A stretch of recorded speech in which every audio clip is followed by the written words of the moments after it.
All right. This is the Everett City Council Committee of the Whole. This is Thursday, October 23rd. We're at 6 p.m. I have Council Capone. Here. I have Council Delasola. Here. I have Council DePluria. Here. I have Council Marchese. Here. I have Council McKinnon. Here. I have Council Napolitano. Here. I have Council Sujeta. Here. And I have Council Sunny. Here. 1, 2, 3, 4, 5, 6, 7, 8.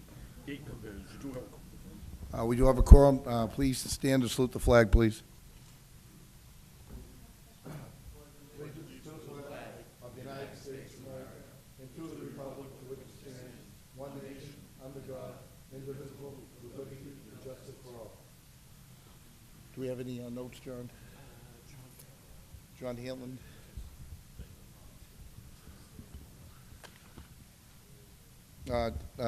Council Hanlon will not be here today. He's going to make it. You know, what's this? Should I read his notes? Okay. And All right, the first piece of Council business is- McGonigal, excuse me, was had something to do with the campaign thing there, so he's a little busy. John, read the first All piece, right, the please. first piece of business, actually, is the only piece of business. This is by the City Council of the City of Everett, that the City Council and the Mayor's Office work collaboratively to develop a snow shoveling ordinance. Can we invite the, Who would you like to invite? Oh, would you like to speak first, yeah? Mr. Chairman, I'm looking at this, do they have a PowerPoint presentation, or is this just a Is there a handout? presentation, so why don't we So have get a that motion to first? invite the mayor's chief of staff and, Whoever's going to conduct the PowerPoint presentation, we can invite them up? Invite the, motion made to invite the, second to invite the mayor's chief of staff. All in favor? Aye. Opposed? It's short, I promise. It's all right. All right, so snow shoveling ordinance. How did we get here? So we all know snow shoveling's been on the agenda several times over the year. The reason that it came up again during last season's snow events was the number of phone calls that the mayor's office received about unshoveled sidewalks. So I attached here some of the emails that came through.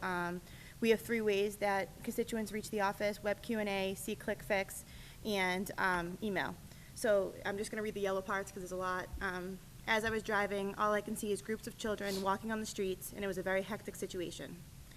My concern is that these drivers are rushing to get to work or their destinations, and I'm afraid that a child can get hit by a car and get hurt. Again, it's an unsafe and scary situation. Another complaint, this forced people to walk this forced people walking to school to walk in the street. At that exact minute, a driver who was looking for a parking spot and not looking at the road almost hit them. As I write this, my back is broken from shoveling and snowballing my own house, car, and neighbors' properties. This was an example that a resident sent over email of a sidewalk on Ferry Street, right in front of our apartment building, I believe. This is from Union Street. I can't get a baby carriage through it, and the ice is very dangerous for the elderly in this area. This is Sunnyfield Street, over 2 feet of snow on my sidewalk, or on our sidewalk. So there's a governing law, or state law, that says that cities by ordinance may provide for the removal of snow and ice from sidewalks. And that's the law that allows us to pass an ordinance of this nature. There's been court cases. So in 2010, if you remember, there was a change in the law that basically distinguished between natural and unnatural accumulations of snow. And what that said was that property owners may no longer feel secure that doing nothing to make snow and ice accumulations reasonably safe, whether those accumulations are natural or unnatural, will protect them from liability. So it used to be that if you didn't touch the snow, you weren't liable, and this law changed that. So who owns what and who does what? And I know we've talked about this before. The city owns all the sidewalks. There is a state law that I just read that allows cities and towns to require homeowners to shovel the sidewalks surrounding their homes. So what if someone falls? Where does it go? Whether someone falls on a shoveled or unshoveled snow on a public way, the city could be held liable if there's another defect that exists. So for instance, if the sidewalk wasn't constructed correctly, if there was a dip in addition to the ice, then the city could be held liable. If not, the city cannot. And that's what case law says. And I have that case if anyone wants it. I believe that Councilor Capone already requested it. So this ordinance protects the city by getting sidewalks cleaned and salted and decreasing the chance of a fall, and by using the reasonable care standard of premises liability. So MAPC, and I believe I left it for everybody, has a snow removal policy toolkit that they came out with in 2012. And in that, it says that it's critical that communities enforce existing regulations, consider implementing new regulations and policies, as well as communicate the importance of snow and ice removal to their residents. This is a list of what other communities around us do. So you can see that Winthrop, Medford, Chelsea, Malden, Lynn, Somerville, Salem, Lowell, Worcester, Cambridge, Boston, Woburn, and Newton all have snow removal ordinances. We all got a letter from Chief Mazie, and I believe Captain Basteri is here to represent him today. And we also got letters from Chief Butler, and I have these letters here for you as well, in case you didn't get the original copies, urging us to sign on to the snow shoveling ordinance. The school department, and Dr. Steller is here today, has pledged its support of the snow shoveling ordinance. And then we have our suggested ordinance. So we presented a draft that we started 2 years ago, and we had 4 committee meetings where we all worked together to include suggested language. So I kind of broke it down because some people seem to be a little bit confused by it. So Section A says that all sidewalks must be cleaned by their abutters. Section B says the owners must make it safe by shoveling and removing ice, and the owners must sand or salt the sidewalks. And so we, if you remember correctly, we keep a barrel of salt back here, we keep a barrel of salt all around the city that residents can come and get. Section C, the owner must clear a 36-inch path and clear all the handicap ramps abutting their property. So a 36-inch path is what the ADA requires, and it's enough for a wheelchair to fit by. The snow must be removed within 10 hours of the last snowflake, and if it's an extreme event, the Director of City Services can extend the time and the city would do a robocall, letting them know. So if we get 3 feet of snow, it probably won't be 10 hours from the last snowflake. This is the waiver section. So this was the section that kind of got a little, I think, muddied as we went through. So I tried to break it down as easy as I possibly could here. So you apply to the Council on Aging by November 1st. You get a waiver for 1 year at a time, okay? Anybody who's eligible for the elderly exemption will receive the waiver. Right now, it's approximately 80 residences. All those who are over 65 and whose annual income exceed 133% of the federal poverty level could also apply. So a family of 1, if they were over 65 and made $15,521.10 a year, could apply. A family of 2, if they were over 65 and made $20,290 a year, could apply. The waiver could also be granted on a case-by-case basis due to physical disability and financial hardship, and with a doctor's note. If it's a multi-family home, all the occupants must meet the criteria for the waiver. Section F, this is actually a change from the original. The current law states $50 for each violation. And ISD would enforce, so currently we have ISD already out there every storm, ticketing people who are throwing snow in the public ways. They would monitor the snow shoveling as well. And since this ordinance is actually enforced after the snowstorm ends, it makes an enforcement a little bit easier. And as you remember, during the last capital improvement appropriation, the city purchased cars with 4-wheel drive for the inspectors. And that's it. Thank you. Do you have any questions for Melissa while she's here? Council Sani? Thank you. Melissa, we have an ordinance we passed about cars, making sure the snow is off of the cars. Are they enforcing that? Yes, you have to, it's a hard one to enforce, but they have to remove their snow off their cars within 24 hours of the storm. Most Because- people do that anyway because they're going somewhere. Because on the last meeting, we had one of the residents on Everett Street come up and said there was a car sitting there with snow on top. I know, it surprised me. So I mean, that's some why I was people- kinda shocked yeah. at you. Some people, I think, drive with that snow kind of piled still at the top, just kind of clean their windshield, which is pretty dangerous. I'm sure Captain Basteri would tell you that. But yes, they're out there looking for cars that have not moved. State law says you have to move your car every 3 days anyway. So you could be ticketed for that at any time. Our ordinance says 24 hours. Councilor Del Sol. Was it on section E? Yeah. Why would we, maybe I'm reading this wrong, why would we put down what the family makes in order to shovel? Sure. So one of the things that we talked about in some of the meetings was that they wanted to make sure that people who owned homes, who didn't have money and who were of a certain age and couldn't afford to hire someone to shovel would be protected under this waiver, and that's why that was included at that time. So they were saying basically that if somebody is 65 and making maybe $40,000 a year, they probably could afford to have someone shovel. But if someone's making $15,000 a year, they couldn't, and that's where that came from during one of the meetings. And this all could be amended, it's just, I was trying to explain where this all came from in the beginning. Okay, thank you. Counselor Napolitano, then Counselor. Thank you.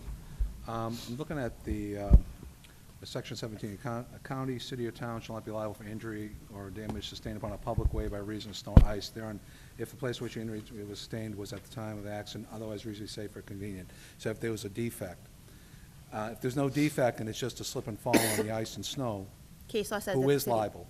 The case law says that no one's liable. Basically, if it's just snow and ice that accumulated and there's no other defect, and I'm sorry, my folder's back there, but the case is, actually, it's right here.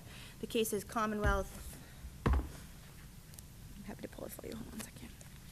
So the case basically says that if no other defect exists, but someone falls on snow and ice and reasonable care was taken, so that means it was cleared and salted, then the city would not be held liable, no one would be held liable. And the case is Commonwealth Ave condominium versus Gamery. Does it specifically say other than the cities or towns being held not liable? It's talked specifically about cities, because cities are liable for public ways. Okay, but how does that differentiate between cities and towns and the homeowner? Homeowners are not gonna be liable for public ways, and basically what this case says is that when there's a city ordinance requiring snow removal, it does not impose any liability on the resident. Instead, it's just a statutory requirement. So if you create a statutory requirement, it does not create liability for the homeowner. And this case specifically says that. Has that ever been challenged in court of law? I shepherdized this case this morning, which means that you look back to see if there's any other cases that contradict this, and I couldn't find anything. This is a 1985 case, and it was before the appeals court. All right, thank you. Thank you, Mr. Chairman. I want to put liability aside for a second.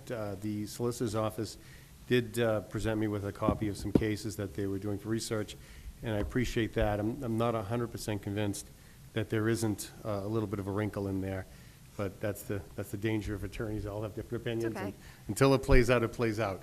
But let's put that aside for now. And first and foremost, we've all said this, we understand what the intent of the ordinance is. It's a good intent. It's basically about public safety. That's what it's all about. The concern is whether or not we can enforce this, how we enforce this, and what is the overall effectiveness of this ordinance. The waiver section is one area where I have a lot of concern. So, how many residences are there in the city to begin with? Do you know? About 8,000 total. Okay, so there's about residences. 8,000. And then we've got various options for waivers. And I think in the PowerPoint, it said that there were 80 residents that qualified under the elderly exemption. Right. So that Okay. means 65 and over. We have two elderly exemptions, 17D and 41C. Okay, And that means people that are 60 or 70 and over and meet income requirements. So 80 total, okay, so the elderly exemption also incorporates income. yes. Okay. I have that here if you want to see it. All right, now, does that cover the 65 and the 133 and all that? It's actually a little higher than the 133, so you may see more people. It's about $10,000 higher for someone who's Okay. single, All to right. get the exemption. And Counselor De La Soul actually raised a good point. He was questioning, just because you're 65 doesn't mean you're not able-bodied. And, you know, the income is a non-issue if you are physically able to do it. But right there's going to be individuals who are going to qualify for exemption. Do we guess how many folks have physical handicaps that are going to be exempt? I don't know, but I think that we could find that out by looking at how many handicap plates or spots we have in the city. Okay. We may find that handicap spots will, you know, that may not be an accurate depiction of the actual number, because once folks know that they're going to get tagged if they're not shoveling out their spot, they might pursue an avenue that they may not have pursued before. The other concern I have is that we've got a case-by-case waiver. My biggest concern, and I'm sure that my colleagues share it, is that if we start carving out all these exemptions, are we going to have patchwork? We're going to have one house shoveled, next one not, next house shoveled, two down, not, we don't solve anything if people have to walk out in the street to get by a certain area. Sure. Now, So these- I do know that there was discussion about maybe having some high school kids, maybe do community service and put a list together. And then, to the extent that before an ordinance goes on the books, we've got to make sure that we can apply it even-handedly to everybody. And if we've got X amount of houses that aren't going to be shoveled, and we don't have the ability to meet that demand, we haven't satisfied what we're trying to do. Sure, so two things. When we started the ordinance in the very beginning, the only exemptions were for people who had a doctor's note and people who met the exemption. So the 80 people plus anybody who brought in a doctor's note saying they were handicapped. If you look at the other ordinances that are in other cities, so the MAPC snow removal policy kit has a lot of other cities' ordinances. There isn't waivers built into any of them. We built the waivers in as part of the collaboration. And I think there should be. I think there should be waivers, because some folks course. clearly won't be able to comply with this, and not because of a lack of desire, a lack of ability. So you do have to incorporate that in. But I think that maybe we could simplify them. I mean, Yeah. maybe, I think, sometimes after 4 meetings, things become a little more muddy. And Sure. there may be a way to, maybe it is only people who qualify for the elderly exemption and those who have a doctor's note. But this was a product of the 4 committee meetings and the request of the counselors. Right. And I just want to make sure that we're going to be able to shovel out areas, and until we know exactly, well, I guess, what's been the past experience in terms of how many houses haven't been shoveled? A lot. As crews have been going around? We get a lot of phone calls about, so we've never shoveled them. We never shoveled individual homes before, right? Right. Except for when the snow sidewalk plow can fit. Sure.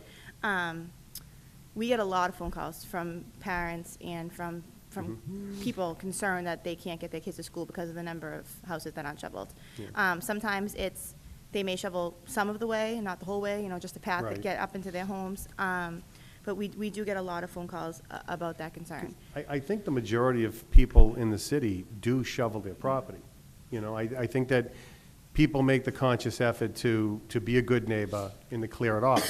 So I'm trying to figure out exactly how many spots aren't being cleared that we're trying to address, and then what kind of expense are we creating to address X amount of concerns? Right.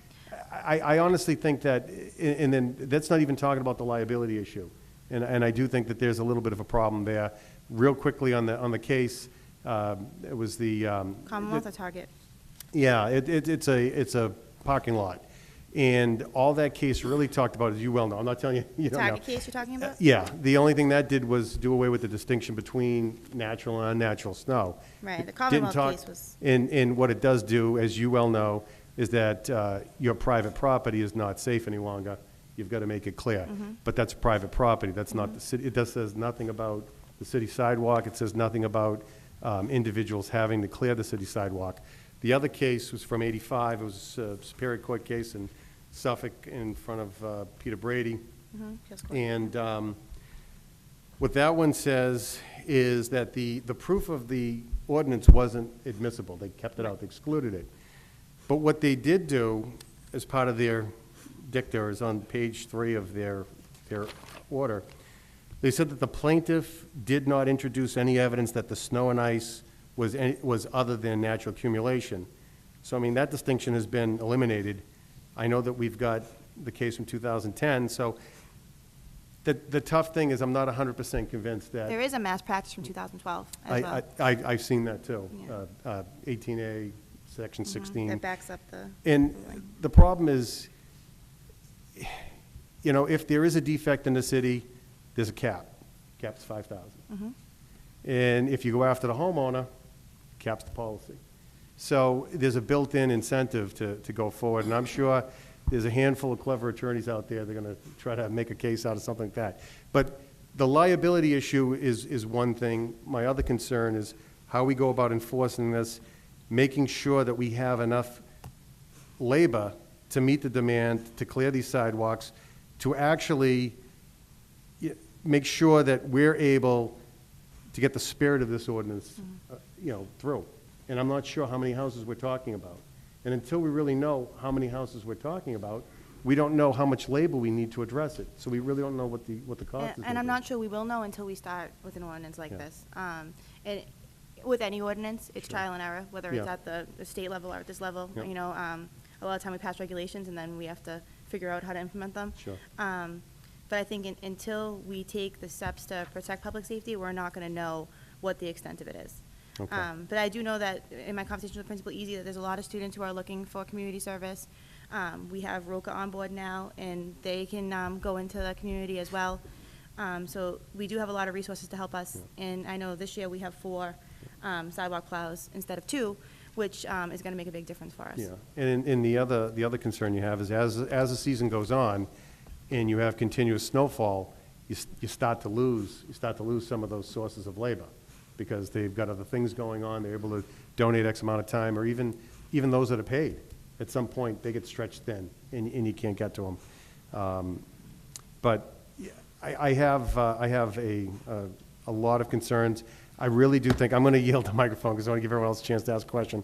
But I really do think that it's a great intent. I think that the implementation of this is going to be very sticky. And I think that what I would prefer to see before we start fining people for clearing, I would prefer that we do some sort of a public education about being a good neighbor. When the bill goes out in the summer, remind them.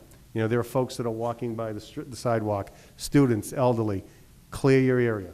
And That's the way right. I would prefer to start. We do that with any ordinance, and if you look in the back of the MAPC booklet, there's sample brochures that the different communities have done to teach people about the new snow ordinance and why it's important. I think a lot of the big problem, and I'm sure the mayor would love to speak on this as well, is that we have a lot of absentee landlords. So the idea of good neighbor sometimes goes Yeah. out the window. Yep. And, you And know, then I that would would- probably be the enforcement start, Yeah, I would and, think. and what could happen there is, as you go through and you start to earmark which properties are consistently not shoveling, a letter could go to that owner. Hey, we noticed that you haven't been shoveling. It's part of being a good neighbor is taking care of that. And then if it doesn't go anywhere, then maybe we need to advance it to a point where we're Fine. looking to actually Right. find people. Just need But the teeth. I have no other question. Yeah, Thank you. We need the teeth. Counsel Del Sola. Like to invite the mayor up, please. One quick, can I ask one quick question I have a question for for Melissa. Counsel DeFlorio for Ms. Murphy? Yes. It's okay. Counselor. Thank you, Mr. Chairman. Melissa, you said that if you live near a handicap ramp, you also have to shovel the handicap ramp. If it abutted your property as part of your Okay. sidewalk. What happens if I shovel my handicap ramp and then the city comes by and puts snow back on it? So, I think we've discussed this a couple of times in the committee, but I think we all know what the snow looks like when that happens. You know, you're not looking at a fresh snowfall, you're looking at like a sharp, iced, horrible mess. So in that case, I think that we would have our group back out clearing those out. Right, but that defeats the public safety issue. No, and I agree, but, you know, I guess the issue with an ordinance like this is that it does a lot of good, right? Nobody wants to see little kids walking in the street, nobody wants to see a baby carriage being pushed in the street, I know I don't. And so there's some barriers we're gonna have to get past. And I think we all know that, and obviously, the first year will be the hardest part. But there's a lot of communities around us that are doing this successfully, and we've got, you know, all of public safety and the schools asking us to back it as well. So, you know, I would ask that we be a little bit lenient as we try to go forward and figure out how we do this, but I think doing it is a good start. All right, thank you. If I may, Melissa, just a quick question. How many inches would this come into effect? Would it be 2 inches, 5 inches? If it's 2 inches of snow, would this come into play? There's no inch requirement in the ordinance at all. The drafted ordinance, there's no inch requirement in the drafted ordinance at all. So if you had an inch of snow on your way, you'd have to remove it within 10 hours of when the last snowflake stopped. Yep. And also, like Councilor Capone was talking about public education. Mm-hmm. I mean, is there a way that maybe, you know, our next city mailing, whatever, we may miss, I don't know, when the next tax can or do the water next bill. water I mean, bill, we yeah. could send something out telling them that, you know, it's incumbent upon that you do remove the snow or you'd be subject to a fine. And even for the first year, if you had a hotline with the exemptions, and now the hotline, someone's complaining about something, maybe that's who we could address directly. Yeah, the mayor's office always comes in for snow events, so we would be available by Yeah. phone. for anything. I'm fine. Council Del Solo's motion was to have the mayor come before us. Have a Thank second you. on that? Second. Motion made second to have Mayor Di Maria come before us. All in favor? Opposed? Thank you, Mr. Chairman. Is this on? It's on, right? Yep. I do understand the concern, Council Capone, about the liability. Talking to the area mayors who have this ordinance in play, there's never been a claim against them that they've had to write a check out to any resident. So, and it's going to be discretion. We're not going to go out and, Alderman Marquez, you make a great point, Council Marquez, a 2-inch storm, a 3-inch storm, and as long as people can push a carriage or walk, we're not going to be out there ticketing them. We're looking at those properties that for the whole entire winter, you never see them clean. You know, storm after storm after storm, it builds up. We're not looking to fine people. We're not looking to, you know, levy people with fines because they're not cleaning their property. But we want to have the tools, and you both have made some great points, but without the legislation passed, we won't have the ability to say there's going to be, you know, a fine levied on you if you're not cleaning your property. People that live on Broadway and Hancock and Belmont and Ferry, Ferry and a lot of those streets, they get their streets done with the sidewalk plows. My goal would be to get into the neighborhoods. We'll try to get into as many neighborhoods as possible.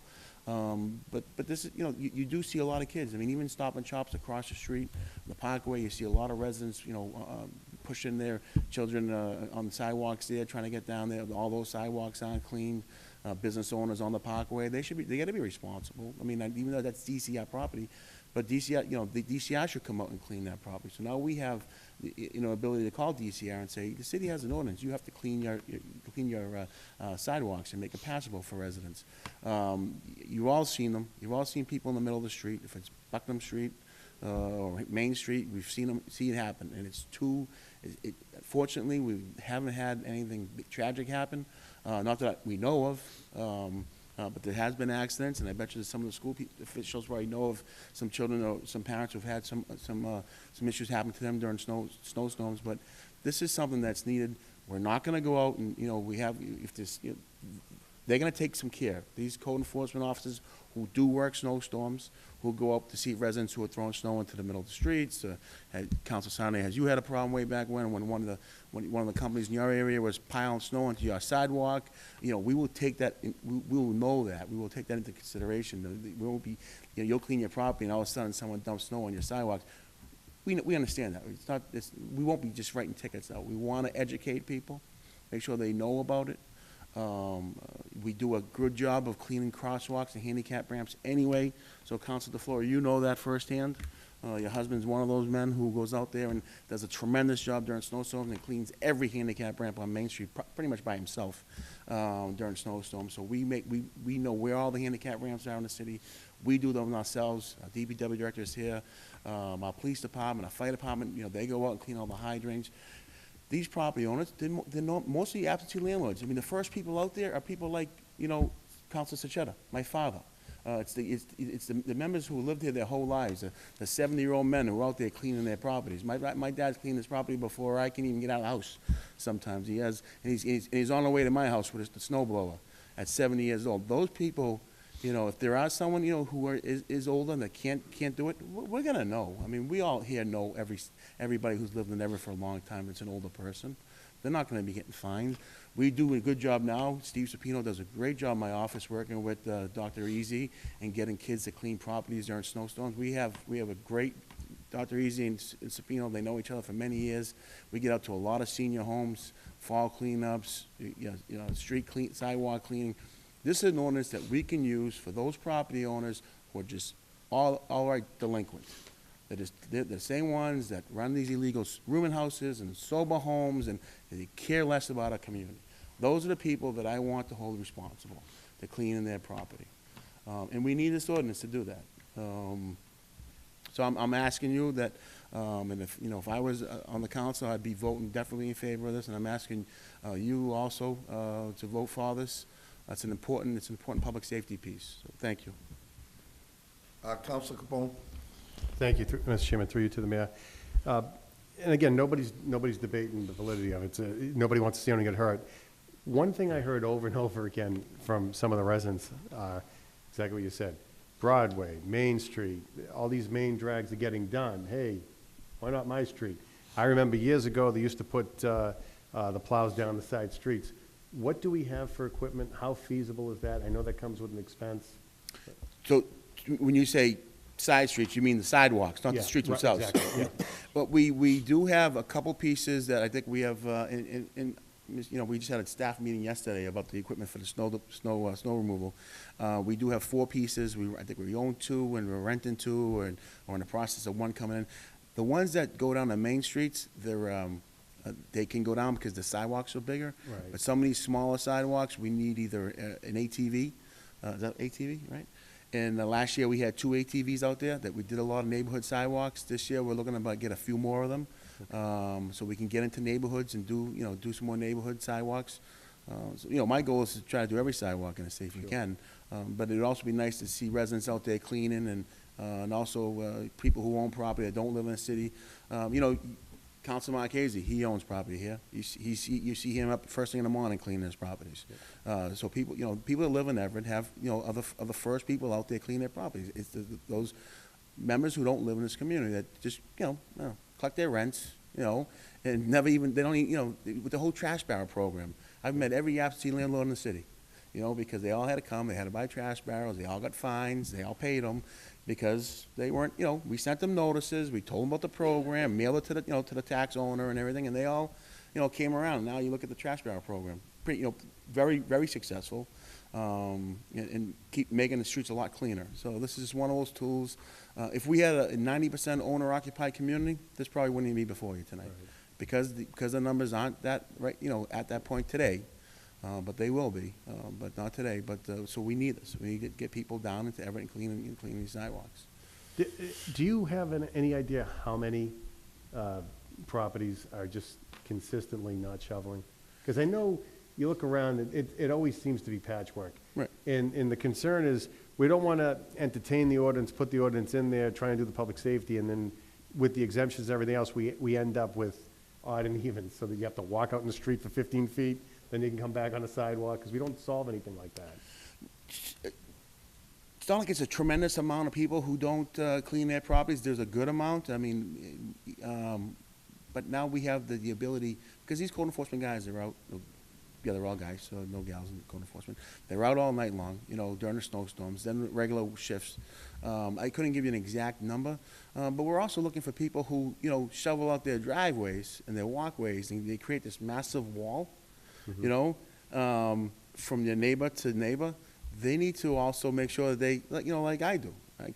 Cut it down, right? You make a passable walk. So, it's going to be a lot of education. And if you say, hey, listen, put the ordinance on the books, but we don't want to see one fine go out this year, that's fine. We want you to see education. That's fine too. And that's we want to do. We did that with the trash program. We didn't write a fine for 3-4 months, and now we're also at the point with the street sweeping that I think we're gonna next year. I don't believe that towing is gonna be, on the table anymore. I think we just do the ticket, and the ticket's gonna be fine, because we're getting to like 90% compliance with the street sweeping. It's just education, and we do it in a few different languages. Same with this, just educating people that they have to make a pass, not just down the stairs into the mailbox. Because, as you know, mailman, the post office won't deliver to you if you don't clean your post, So everyone makes sure that there's steps and their mailbox is clean. But we want them to now go left and, north and south, west or east of their property to clean their line to their line, so everyone can walk the sidewalks. And plus, a lot of people who like to get exercise in the wintertime, they want to walk the sidewalks, and they can't. That's a big complaint also. They have to walk on the streets, and it's dark out, and they're afraid of the motorists. Now they can stay on the streets and get some exercise, So it's truly going to be a benefit. It's one of those, we passed that ordinance, that Safe Streets initiatives. I don't know if snow shoveling sidewalk was in there, but, probably should have been in there if it wasn't. But this is a safe street initiative, basically making your sidewalks, the streets safe for anyone to walk. Us, kids. And the final question I have through the chair to Zana. With regards to current staffing, what we have, do you think we're able to enforce the statute, shovel out those? We don't even know how many, the concern is we don't know how many houses we need to shovel and deal with that are valid exemptions, let alone, folks that aren't doing it.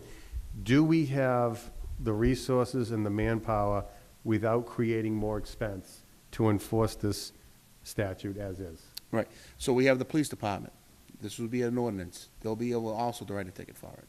So, and they can write problem with the police department, they don't write many of the ordinances because they don't have an updated ordinance book. And we're gonna be working on that for them and doing some training with the department, because that's 100 and so men and women on the streets that could be doing, also writing some fines for us too. So they will be involved in this. Our ISD department will be involved with this. I mean, yes, does my IC director tell me today he needs a couple more building inspectors because of all the work that's going on? He needs it just for the work, he's at the counter all day long issuing permits and that stuff. I mean, that's separate. Do we have enough ISD people on the streets? Oh, we do. Especially for snowstorms, we call them in, call the weekend guys in. We have, I think it's 5 or 6 inspectors out there. Again, they like they do the trash, they do it in routes. They can, after a snowstorm, we're not gonna be right out there ticketing. Right. It could be a snowstorm, and we could be there a month later, and a few more snowstorms coming in, and then you recognize the house.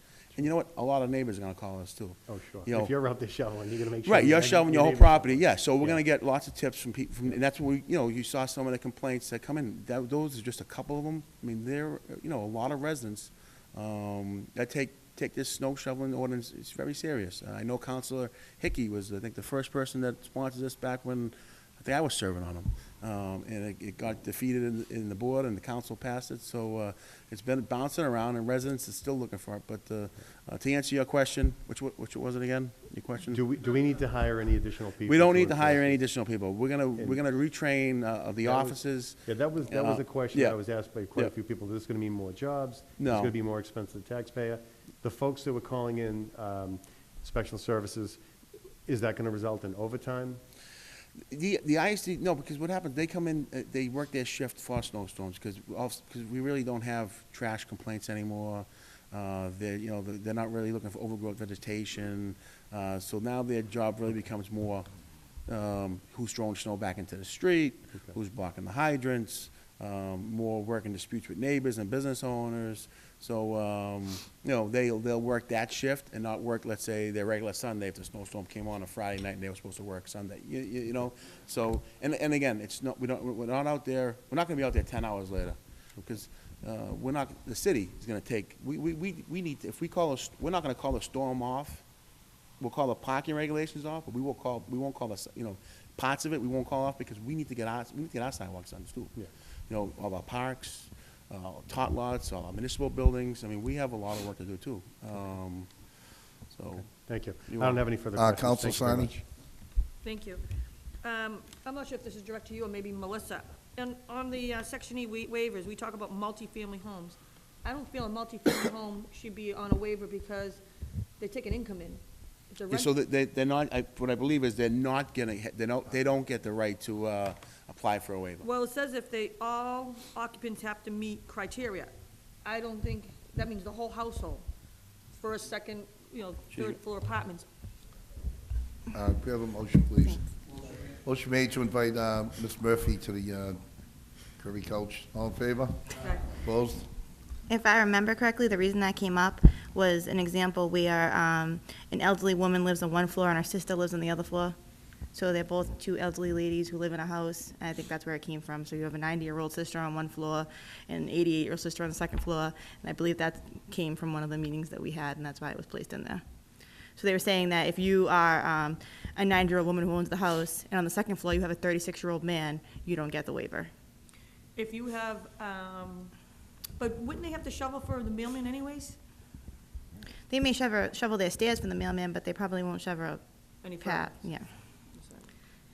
And vacation, when someone goes on vacation, what do we do something for that if they, we don't know it's gonna have a snowstorm and something just hits and, Sure, I'm sure if someone calls the office or if they get a ticket and they come in and they appeal it and they say, they show you tickets, I was in the Cape or I was in Florida, they will always get consideration. I think on the multifamily home, we have to put something a little bit more detailed that. Okay. Maybe a family member, if it's owned by both family members, because if you have a rental in there and I'm renting to someone else, even their senior, I'm supposed to shovel for them to have safety to come in with an ambulance or anything, a fire truck, so I don't think we should open it to any multifamily with, We can amend to just say owners of multifamily dwellings are not eligible, and that could be it. Yeah. It's up to the body. thank you. Counsel Napolitano? Thank you. Was that directed to the mayor or to? To the mayor. Mayor. I-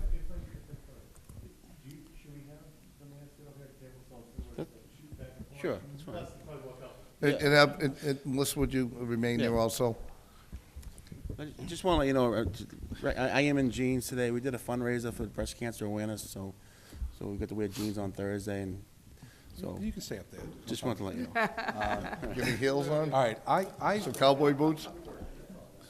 I mean, I've never supported this ordinance in the past, but I'm involved in the committee that put, this year, that put this together, and I am in favor of this, okay? Just a couple things I think they need to be tweaked. First of all, nowhere in the ordinance does it specifically state that it's a declared snow emergency. And I think that does need to be in there because there shouldn't be any guesswork. We put the blue lights on, the robocalls go out, we let the residents know that. That indicates that there's an event. The ordinance should reflect that. And maybe, excuse me, Peter, maybe mention on that snow emergency that, there's an ordinance. A reiteration of the. Yes. Yes, exactly. Just put that. If it's a dusting, we're not going to be out there ticketing for dusting. And we So don't you're wanna right. throw So if it's a snow confusion at it, emergency, if we can distinguish it. So that's one thing I'd like, just like to see added. The first year, I like what you had said, because I actually had written this down, warnings for the first year. We've got a golden opportunity this year. In the past, this ordinance has always been killed around May or June. Well, here we are in October. I'd like to see this coming year as a test program, so we can iron out some of the concerns that some of my colleagues have on this. Because then after this winter season, bring this back, evaluate it, see how it worked, see if it was successful or if it was just more law that we couldn't enforce, and then we can make a decision. So I definitely all in favor of it as long as this year here is a test program. The 10 hours for the snow, I'd like to see that extended to 12. I know Cambridge has got 12, Somerville had 12, and we did have a resident come up during our public hearing at our last meeting who indicated they felt that 10 hours wasn't enough time. By the time they got home from work, Sure. they could be having a ticket. And again, though I don't think it's necessary to say it, but I still think it is important to reiterate, if nothing more than the voters, for the residents in the city, is that this is not to diminish the efforts by the city to remove snow. I just think that we still need to continue to create a greater effort. If we've got the ability to plow secondary streets, I'm on Cottage Street. Cottage Street should always be a plowed street up until probably about 20 years ago, when we pretty much stopped plowing any of those streets. sidewalk plows. Sidewalk plows, yeah. The small plows are well suited for that, especially when we get more trees.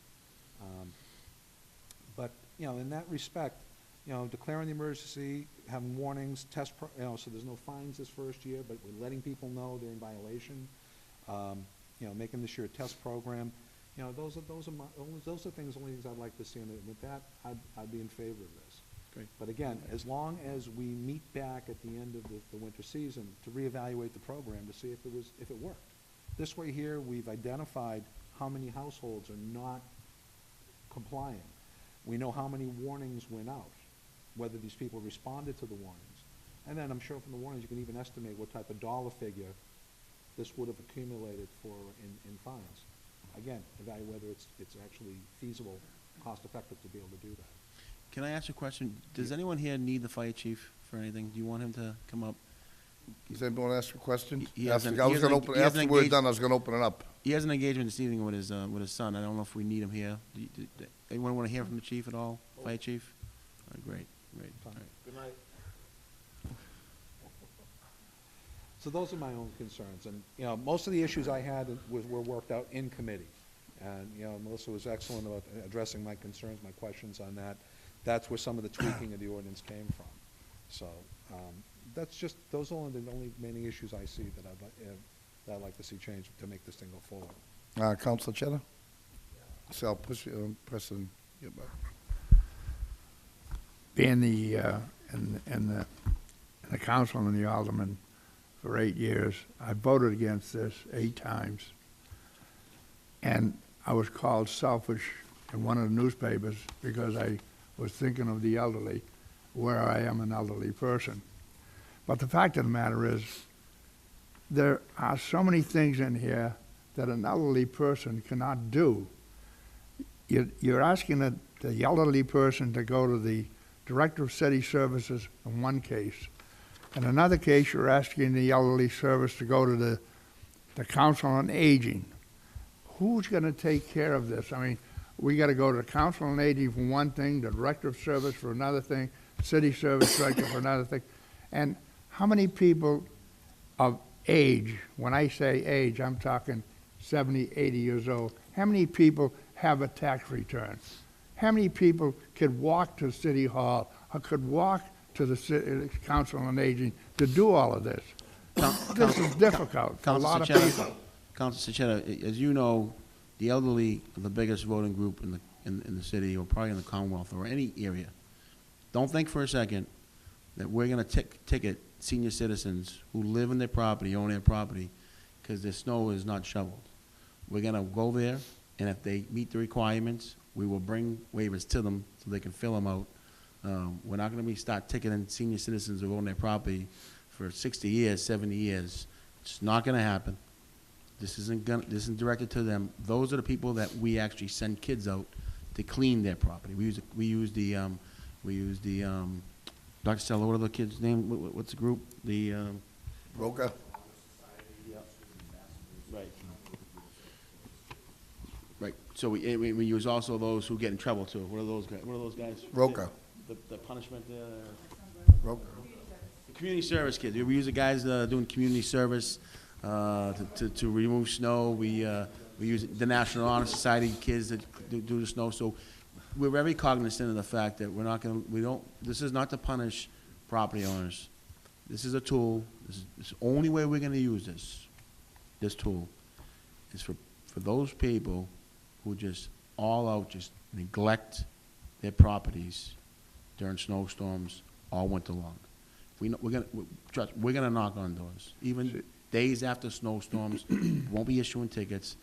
My constituent service people in my office will be out there working with ISD, working with the police. We'll be knocking on doors, talking to residents, and we'll know exactly what the reason is that they're not cleaning their property.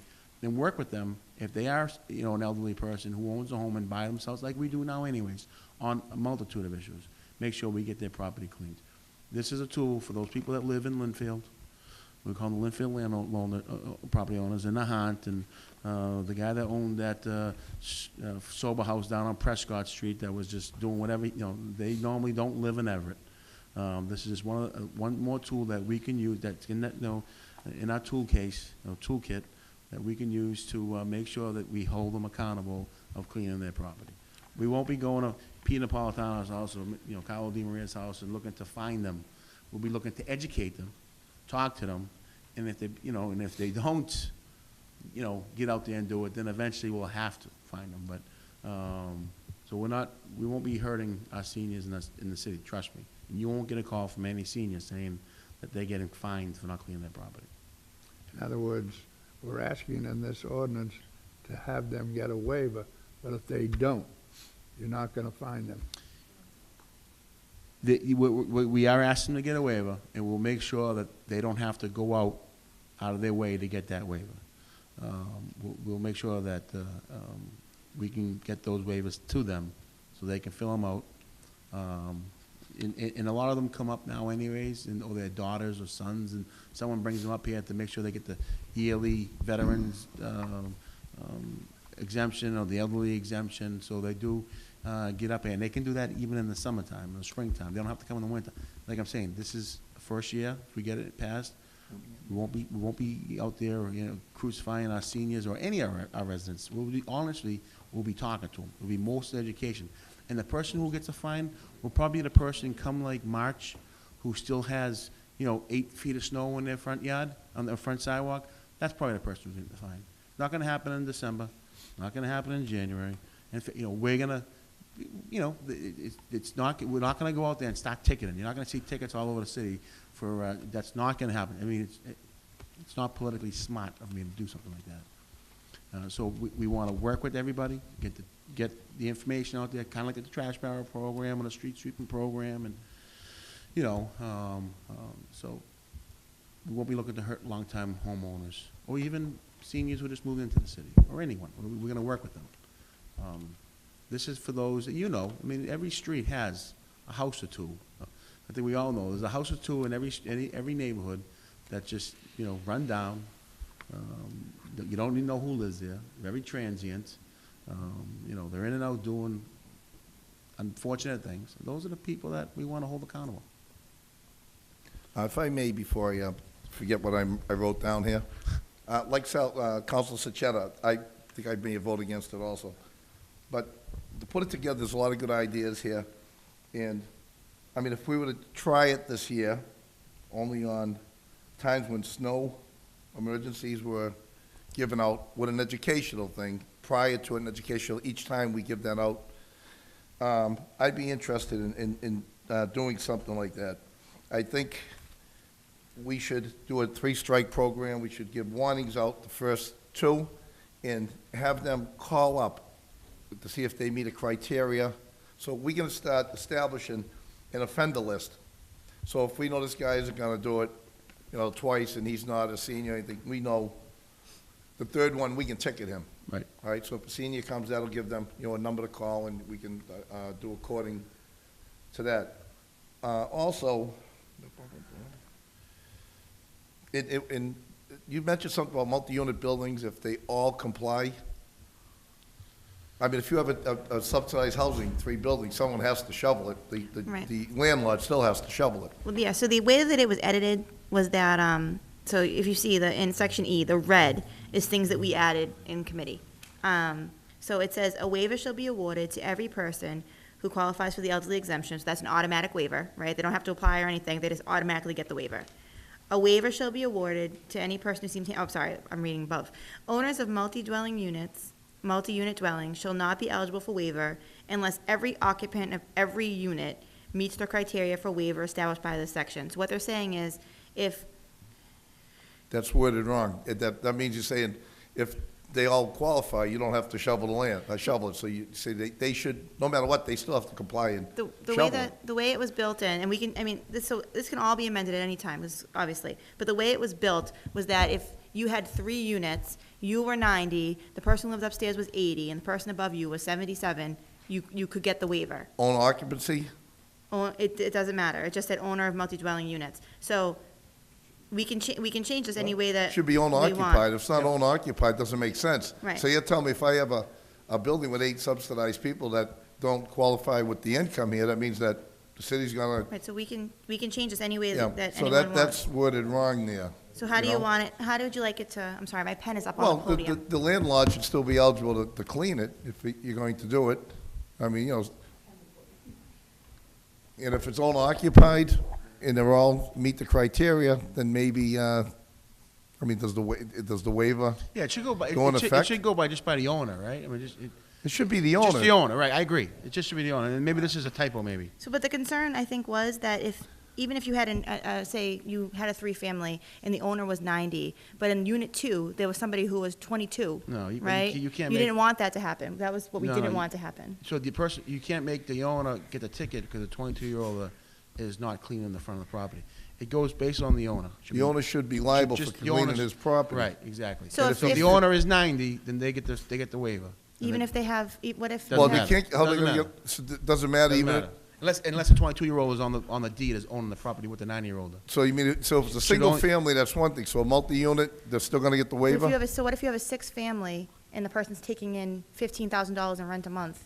They should get the waiver? Exactly. You're not gonna pay, guess have that's the someone question. clean your Oh, property? so So multi-units should not be eligible. Is that how we want to leave it? So multi-units should not be eligible. Should get a not waiver. be eligible because they're Okay. deriving a rent. They can still get paid for somebody. You got it.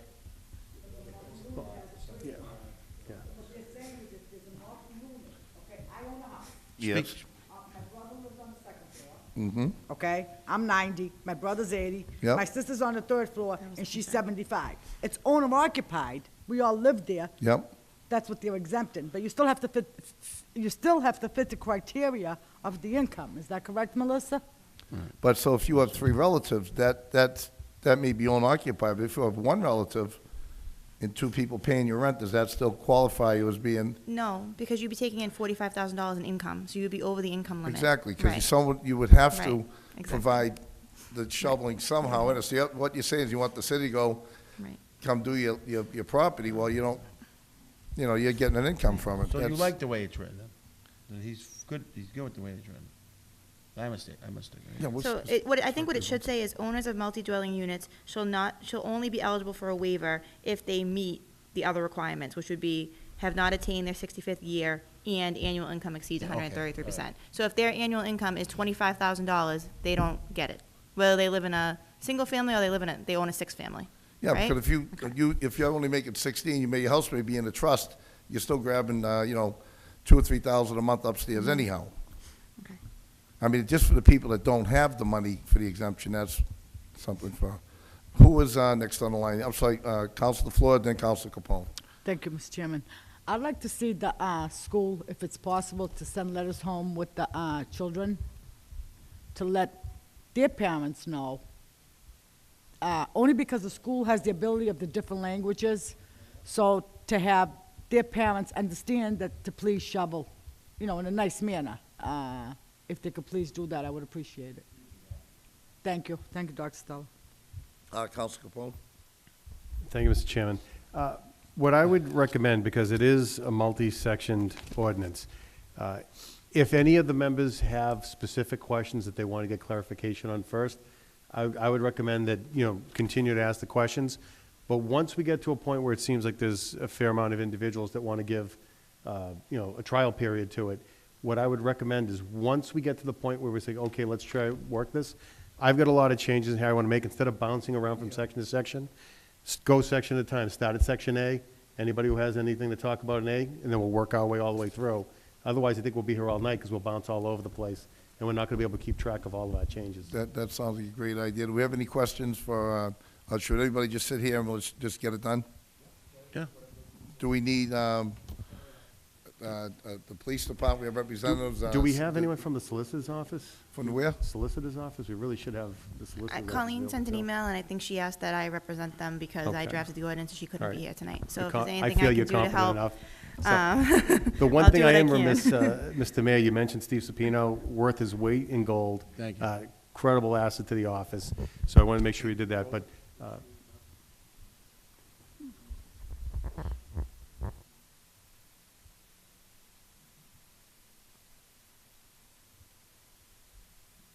No, well, we have, Mr. Marcotte, do we need him here? Do we need Mr. Stella? I mean, if we want to discuss this?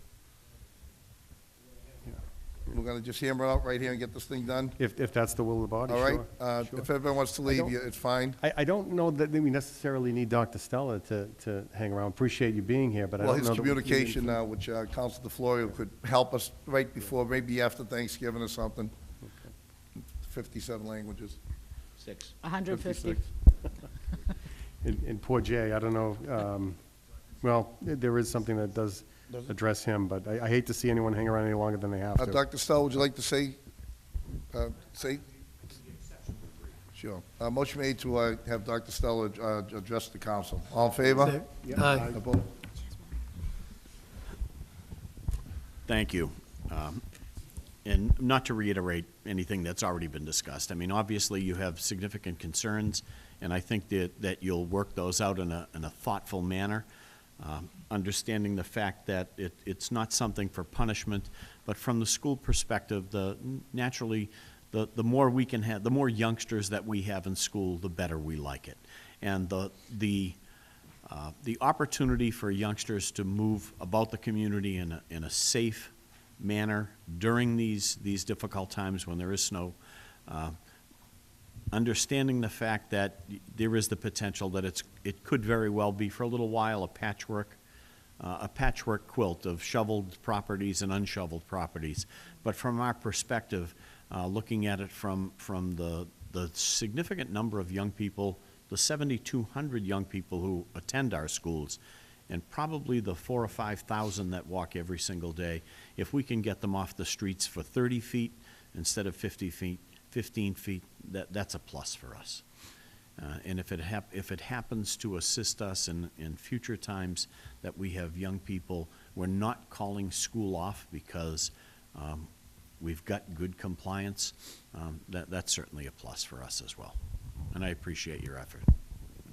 And all you have to do is tell me when you would like it to go out, and we'll make sure that we have it translated in our languages, as long as we all understand that we're going to hit the occupants, but maybe not the owners. Maybe the owners is something that we should probably do. What do we have, we haven't get the tax, probably could have got it last month with the tax and water bills. That would have been ideal. But even if you hit the occupants, maybe they'll go out and do it themselves. Not that they have to, but That's you right. only ask them That's- if they could please be courteous If because of public 10% safety. more do it than have done it, that's certainly a plus. plus. Do you have any questions for Mr. Stella?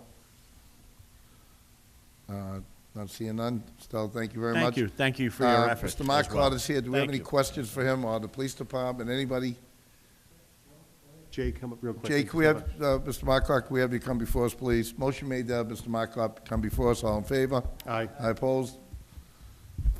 Mr. Marcotte, question for quick question. Counsel Capone. I don't know if you're the right person or not, but one of the suggestions that was made is that the ordinance is in effect during declared snow emergencies.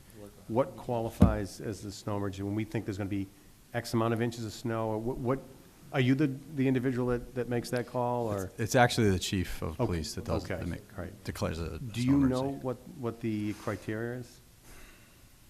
I do not. Criteria for the calling off a snow emergency is that we believe we can see pavement on most all streets. Calling off snow emergency? No, what is declared a snow emergency? Declare a snow emergency.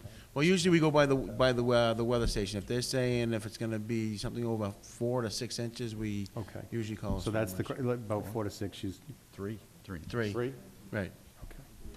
Okay, that's the only question I have. Counselor Del Sola? Question, if it's not declared an emergency, does this go in effect with the shoveling?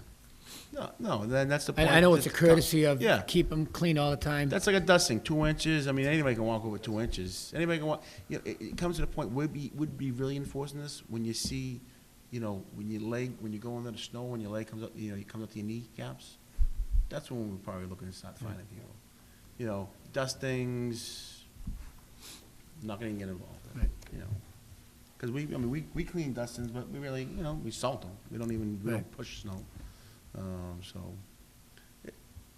again, this is just a tool for us for those that, I think you all get it. I mean, we're talking snow like this high, Right, you right. know, people can't push a carriage through our By shop. passing this, it's not gonna hurt. What's that? It's not gonna hurt by passing, No. putting this into effect. If it's a trial basis for a year with warnings, or a trial basis with 2 warnings and a fine. Be lots of education. All right, thank you. You're welcome.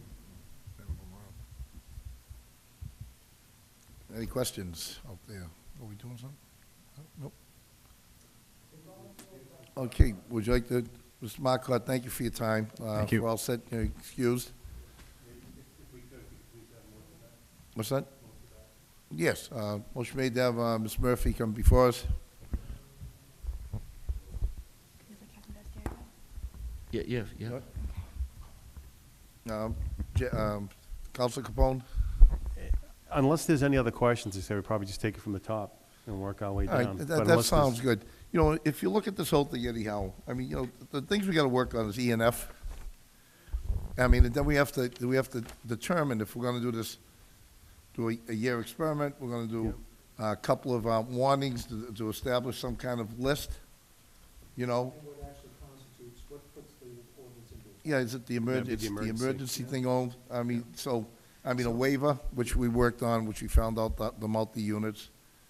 So, I mean, I think the E and F are big, and I know Mr. Hanlon had some things there. If Councilman McKinnon, if you'd like to, see if you get a few things answered.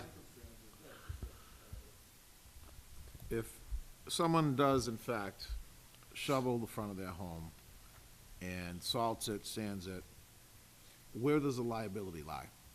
Does it lie with the city, or does it lie with the homeowner's insurance? That's where we're going with that. I need to know that. Yep. So who's responsible for that? My opinion? So, my opinion is that having a snow shoveling ordinance does not impose liability on a homeowner. Okay. Okay. And where did that opinion come from?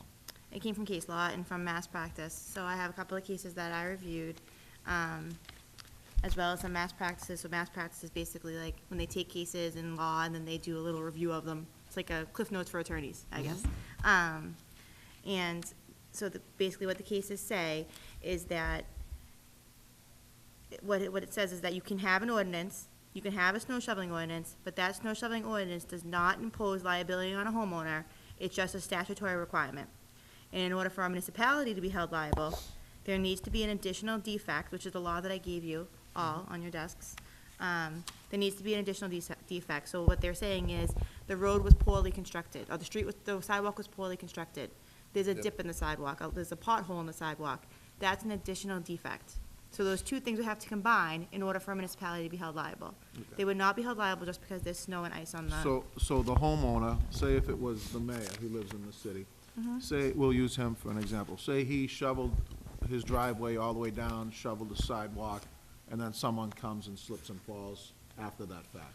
What happens then? I live on a Malden street, actually. Wait a Streets, minute. sidewalks owned by Malden. So, yeah. No, sir, hold on. So it's This all. side's Everett, that side's Baldwin. No, the sidewalk actually is owned by Is it? Malden. Yes. Oh, well, okay, well, we'll use him. for I'm a an bad example. We'll use someone else. So a driveway's a little different, right? If it's, no, it's a driveway We're talking about a going public into way, right? A public sidewalk, okay. Yes, public So, sidewalk. Someone falls on a public sidewalk, right? The law used to be that if the snow was natural and you didn't touch it, right, you were in the clear. That law was changed. It doesn't matter if it's natural or unnatural, you're on the hook. You have to have a reasonable standard of care for people who might be walking down your street, right? That's the law now, as of 2010. If I'm walking in front of the mayor's house or someone's house and I fall on his sidewalk and he's shoveled, the property owner is not liable. What the case law says is that we're not creating liability for the homeowner. The public ways are owned by the city.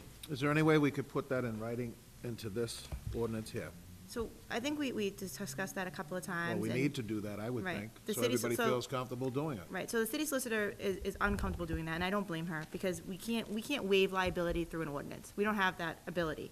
We have to look to the case laws that already exist. So we would waive liability for the city, but not for the homeowner? And we're not waiving liability for the city. The case laws are So doing we that. would- Right, the case laws are doing that. So we can't draft an ordinance about liability. We don't have, personally, I don't think that's a legislative function. Okay. That's a judicial function. So it's the judges that determine liability. It's, and I think that, my opinion is that's been done through these cases. And if you look at the MEPC snow removal policy kit, it talks a little bit about the case as well. And I can bring, if you're interested in reading the mass practice, I'd be happy to bring that to the next meeting so you can all, see that. We basically can change this tonight, and we could change it on Monday night. Sure, of We can course. change it accordingly, amend it. Right. as we go. I'll include any changes that you all want to make tonight. I'll make the changes again. The way that I'll do it is, so, right now our changes are in red that we've already made. Yeah. I'll do them in a different color, so we can all see what changes were made just tonight, and then we can go from there. Okay, I Okay. mean, that's a main concern, because that's what I'm getting from people that are out there now. That's what they're questioning. Who's liable for what? If we Right. don't do it 36 inches according to the ordinance now, and we do it 28, are we still on the hook? Are we on the hook? Who's on the hook? They want So to know. 36 inches is a suggested amount. If you look at some of the other ordinances and the. They don't have to be specific to the ordinance, Right, correct? right. So if someone come out with a ruler and it was only 24 inches, they wouldn't be No. in violation at that Right. point, correct? So if you look at Boston's ordinance, Boston requires you to do 42 inches. Mhm. You know, it's all how it was drafted.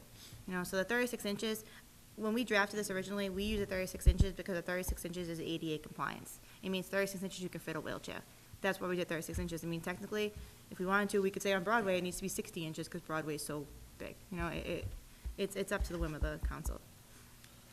Just, this has been a big area that's been a concern for a few of us. Of course, And I'll speak because they don't want to touch on it, but I will. So that's the concern of a few of our members, I know that. And also, a lot of the citizens, they would like to know what that's all about. before they even start touching the snow. and Liability, removing it. yeah. Liability issues, yes. Yeah, and, you There's know, no way that we could put a stipulation into the ordinance I on would that? advise against it. I don't think it would hold up anyway. But, you know, in 2010, the law changed a lot, and that's when a lot of the cities and towns started putting these snow shoveling ordinances in place. How are those working in those cities and towns? Because I know you named about 5 or 10 There's a of them. lot, yeah, and it's in here as well. And, you know, MAPC, what they said basically in 2012 was, this is gonna be a big issue for cities and towns, and you need to protect yourself, and you need to protect yourself by putting these ordinances in place. And I think the mayor said that he spoke with some of the cities and towns where it has been put in place, and they Mr. have Mayor, found it what to are be they saying? successful. To some of the mayors I talked to, they have there have been claims against the city for slips and falls for snow, so, There hasn't been? there hasn't been. Okay. And now, has there been claims against individuals that would actually clear their pathways and stuff like that? Would you know? No, I wouldn't know that. Okay. It's liability. That's what we were all questioning earlier. Well, we can hear that Monday. We have to put in there Monday somehow on the final draft, if you Yeah. like. I think it should be in there somehow, because we need to Yep. protect our citizens as well. Why don't we start with, like Council Capone said, we'll start with number Start one. from the Let's top. read these down. I mean, it looks like we're pretty good until we get the E and F anyhow, so.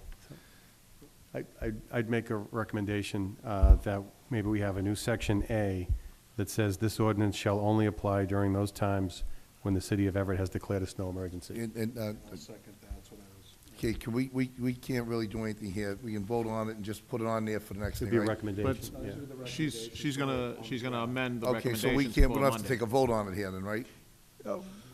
She's gonna do the recommendations as we Yeah, go along, okay. Unless there's opposition to. Yeah. Unless there's opposition? Sure. Okay. Okay. We should say all in favor? Aye. Aye, okay. So Is then- that for A?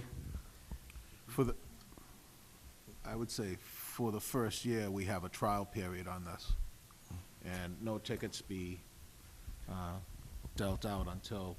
I'd like to they see actually- I'd like to see the ticket on at least the third one. I think So the you would first do- two gives us a pretty good database of who our offenders are going to be.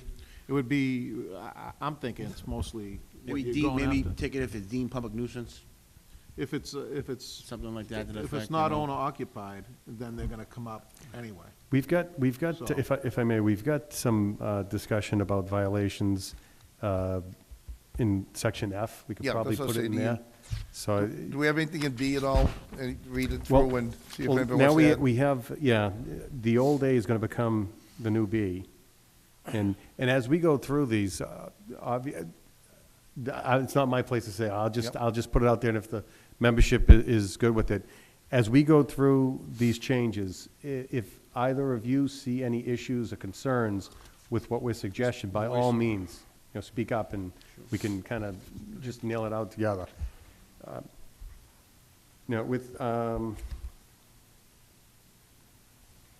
Okay, so I guess the old A becomes the new B. And I don't know if there's any, I don't What do you have mean any. the old A becomes new B? Because we just inserted a new section A. Okay. Could it be AA, or would So it be go A, and then it'll go to B. Alright. So we'll just change the Okay. letters as we go down.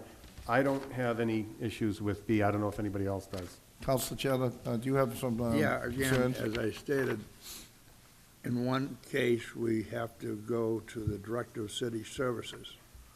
And another, getting down to E, we go to the Council of Aging. And then we go back to Director of Council on Aging, or the Executive Director of City Services. Which one is gonna have the authority on this? Why do we have to have two persons, or two departments involved in this waiver? Why can't we just have one city service or the Council on Aging? Why do we have to have two? Well, we'll do that when we get to E, right? Yeah, we'll just run down, Hold on to Counselor. E. I actually just thought of something. Unless someone else has, I'll yield the floor. Regarding which, no. The new section B? Yep. The last sentence, Melissa, all provisions of this section shall apply to both natural and unnatural accumulations of snow. Is there even such a distinction anymore? Well, And this is with- the way I think it is distinguished in the target keys. And this is how I thought of it. So if your snow falls off your roof, and covers your sidewalk, that's probably an unnatural accumulation of snow. That's how I thought of it.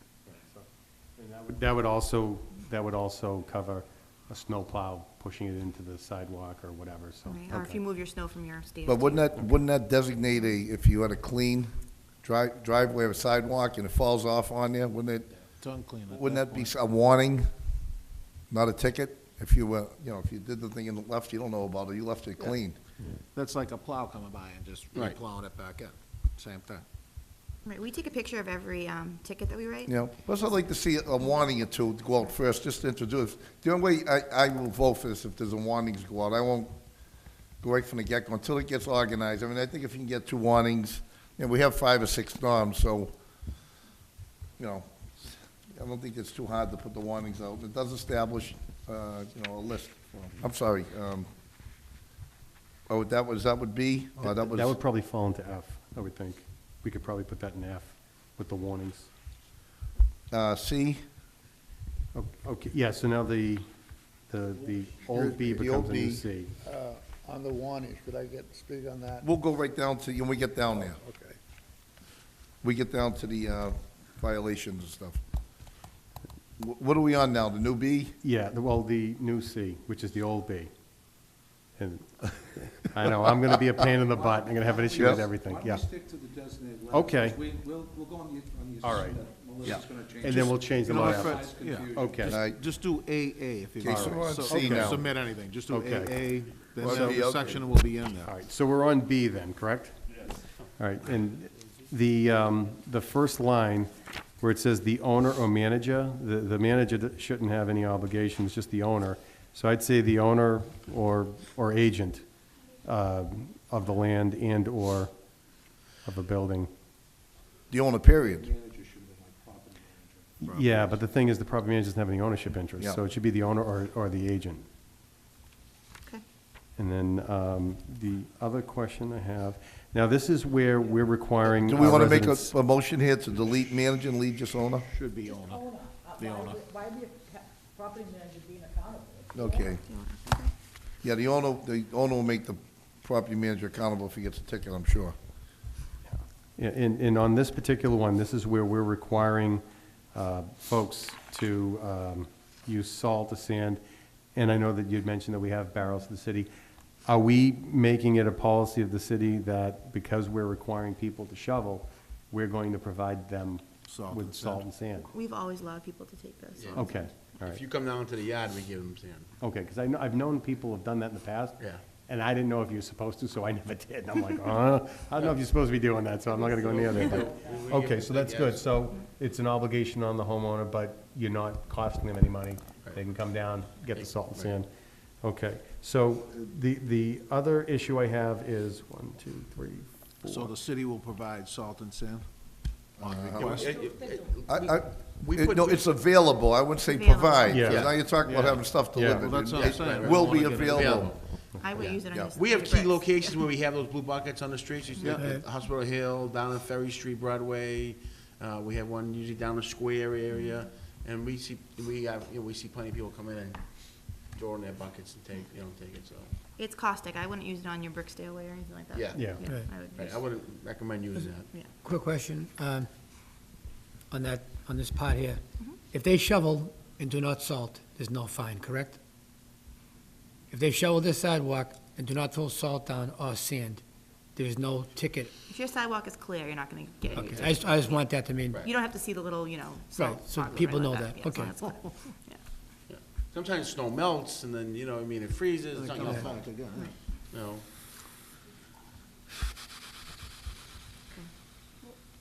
Okay, then with that point, that sentence becomes problematic because it's saying that or otherwise making the sidewalk safe by covering with sand or other suitable substance. Yeah. So we are requiring them to do something there. So do you wanna just end it with the word ice, Ice thereon and, or Yeah. otherwise make sidewalk safe, Yeah. end it with safe? and take out I by would probably covering? recommend that.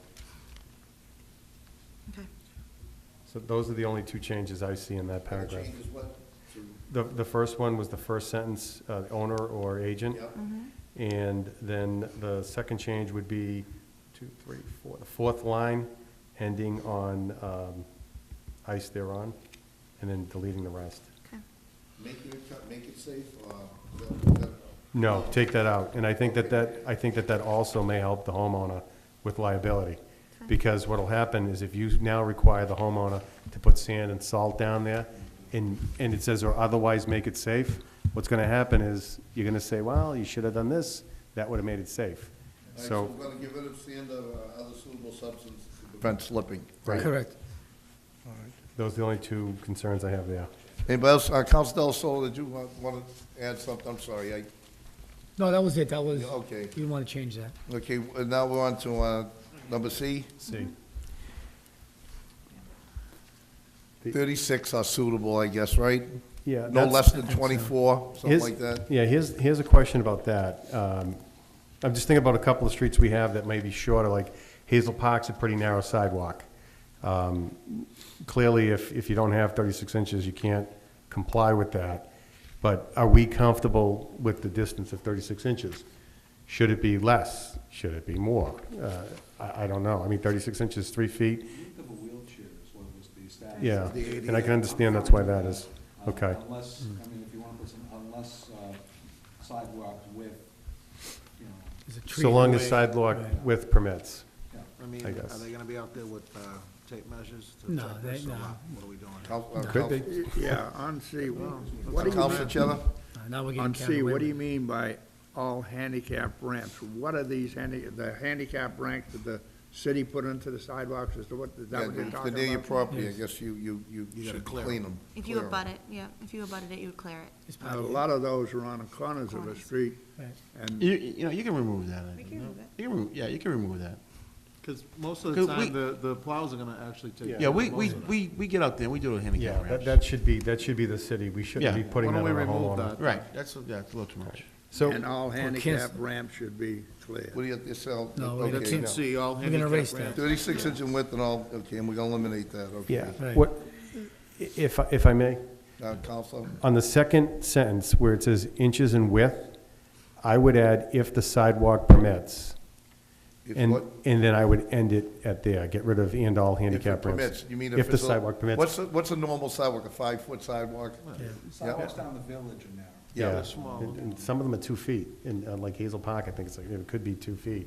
Might be a little bit more, but that way, you know, you can only do what you can do if the sidewalk isn't there. Are you on can't C? do it. So, Yes. Yes. Yes, So at the end, on the second line, which Up says to inches in 36 width, inches. if the if sidewalk the permits. sidewalk. and width, if it permits, if it's not a 3-foot, Yeah. sidewalk.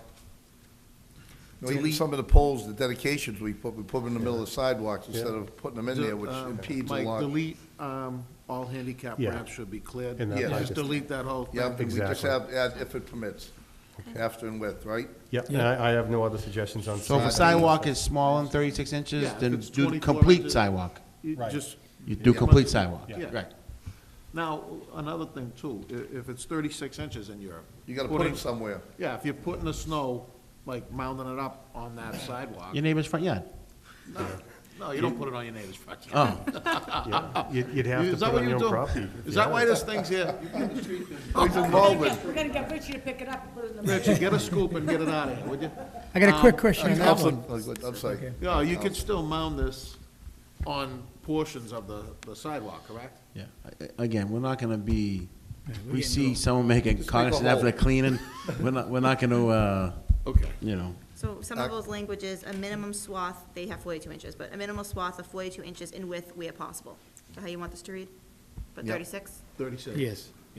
Council, Del Solo, do you wanna add Well, something? that was, I was just gonna say, if you have a sidewalk, it's only, 3 feet wide. Like your sidewalks, I think, aren't they? You don't have Right, 5 and if foot. they pile the snow up through the weeks of storms, you're gonna have a chunk of ice going right down the sidewalk on top of the curb. You're not gonna get the 3 feet. So like, we're just trying to get this kind of rough here. I mean, if it's 24 inches, they're not gonna, like the mayor said, they're not gonna come down on you, say, Right.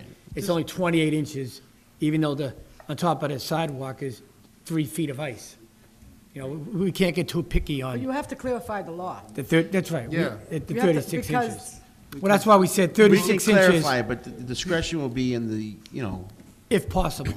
we'll have some, we'll have discretion. I mean, you We're know. not gonna, You know, we see someone make an attempt to I clean. understand that, but I know when we put the hydrant together, I mean, they do, at the beginning, there was a problem. I know someone that got a ticket and they were 9.25 feet away. State law. Well, state, All right, that's, because the state that's says 10 state feet. law, 10 feet, right? Okay, so they were driving This- around with a tape measure. So what I'm saying is, I'm not saying, you would use your discretion, Melissa would use her discretion, so would us, but I don't know whoever is hired, not just today, I'm not talking about you or this code enforcement. 20 years I'm from talking now. about the future. Yep. So that's why, if this is gonna go into effect, it has to be clarified, because we don't know who the next code enforcement people are that might go out there and measure it.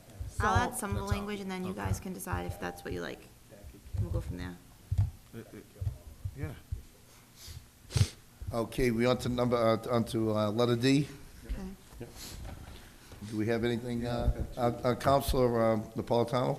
Yeah, I'd like to see the 10 hours changed to 12.